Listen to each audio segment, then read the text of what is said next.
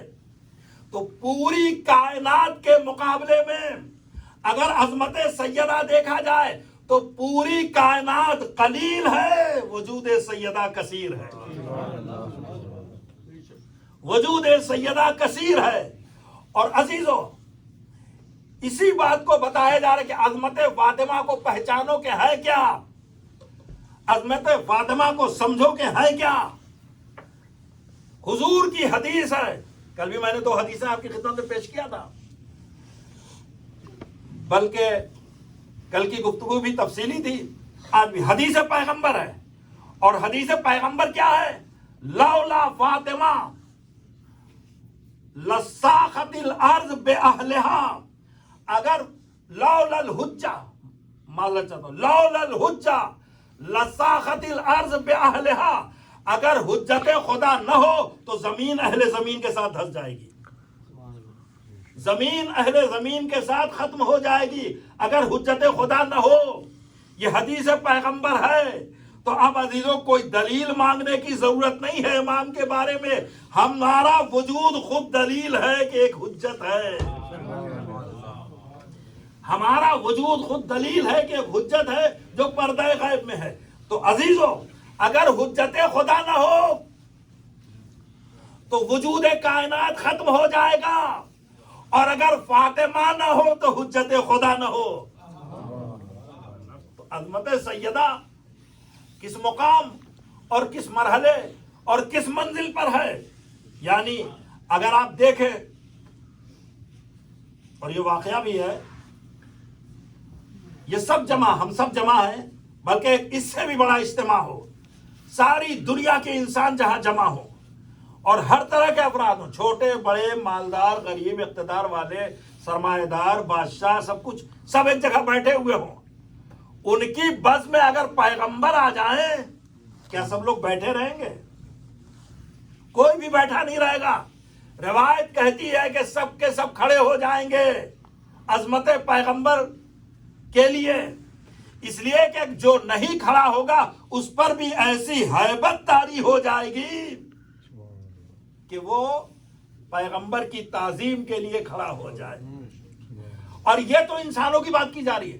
حضور جب معراج پر تشریف لے گئے اور آپ نے فلک اول کو طے کیا, فلک دوم کو طے کیا, فلک سوم کو طے کیا, فلک چہارم پہ پہنچے, پروردگار نے حکم دیا میرے نبیوں جمع ہو جاؤ, میرا حبیب آ رہا ہے, بڑھ کر استقبال کرو. سارے نبیوں نے کھڑے ہو کر پیغمبر کا استقبال کیا ہے. اس مقام پر سارے نبیوں نے کھڑے ہو کر پیغمبر کا استقبال کیا. بس یاد رکھیں کہ سارے نبی پیغمبر کا استقبال کریں, ساری کائنات پیغمبر کے لیے کھڑی ہو جائے. اب سوچو اس کا مقام کیا ہے جس کے لیے پیغمبر خود تعظیم کے لیے کھڑے ہو جاتے ہیں. ان بیوی کی عظمت کیا ہے, یہی وہ سبب ہے.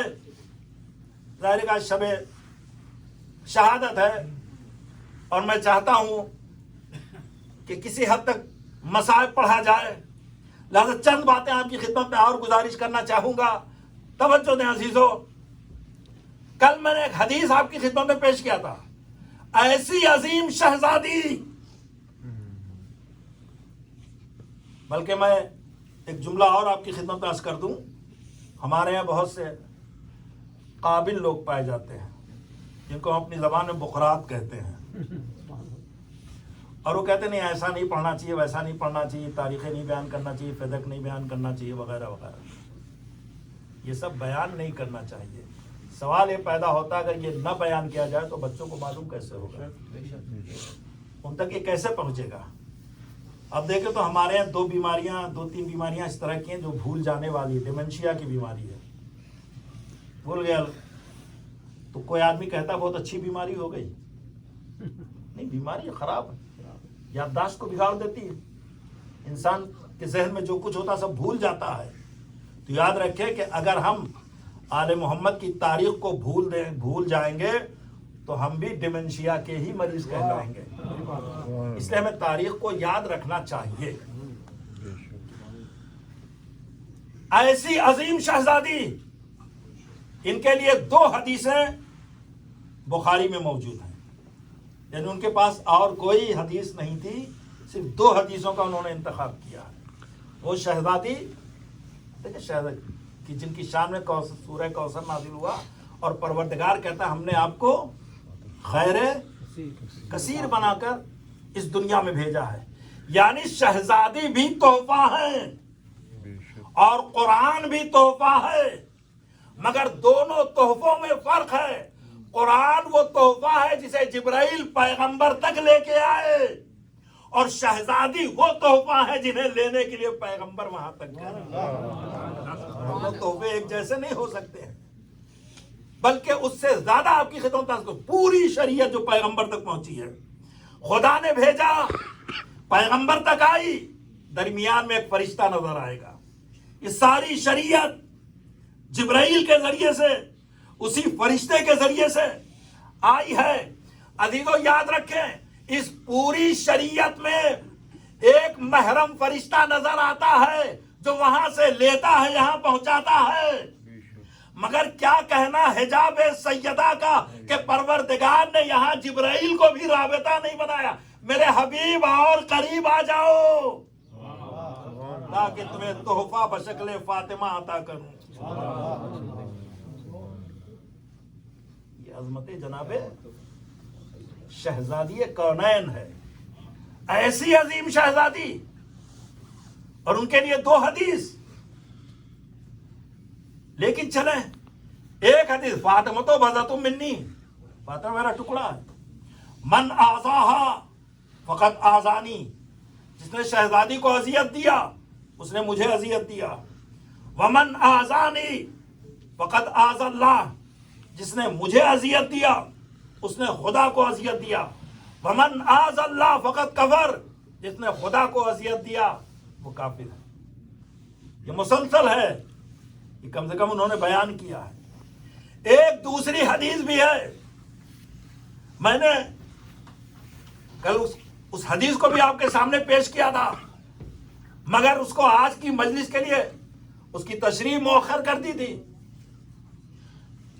کہ حضور ارشاد فرماتے ہیں ان اللہ یغضب بغضب فاطمہ، اللہ ناراض ہو جاتا ہے جب سیدہ ناراض ہوتی ہے، اللہ راضی ہوتا ہے جب سیدہ راضی ہوتی ہیں. جب سیدہ راضی ہو تو خدا راضی، جب سیدہ ناراض ہو تو خدا ناراض. تو خدا کی رضا اور خدا کی ناراضگی سیدہ کی رضا اور سیدہ کی ناراضگی سے متعلق ہے. ہونا کیا چاہیے تھا؟ ہونا یہ چاہیے تھا کہ جب خدا راضی ہوتا ہے تو سیدہ راضی ہو جاتی ہیں، جب خدا ناراض ہوتا ہے تو سیدہ ناراض ہو جاتی ہیں. مگر حدیث یوں نہیں ہے. حدیث کیا ہے؟ ان اللہ یغضب بغضب فاطمہ، اللہ ناراض ہو جاتا ہے جب سیدہ ناراض ہوتی ہے. اس کا مطلب کیا ہوا؟ اس کا مطلب یہ ہے کہ اللہ کو کوئی دیکھ نہیں سکتا، ذات پروردگار قابل رؤیت نہیں ہے. یہ کیسے پتا چلے کہ اللہ کب راضی ہے کب ناراض ہے؟ لہذا اگر اللہ کی ناراضگی دیکھنا ہے تو سیدہ کو دیکھو، اللہ کا راضی ہونا دیکھنا ہے تو سیدہ کو دیکھو. اب کسی کے بارے میں رضی اللہ نہ کہنا، تمہاری دعاؤں سے اللہ راضی نہیں ہوگا۔ یہ دیکھو سیدہ راضی ہے کہ نہیں راضی ہے؟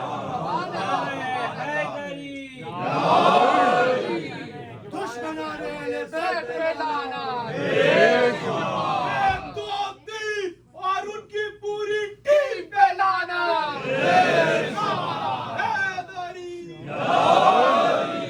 خوشنودی ہے سیدہ کونین بآواز بلند صلوات۔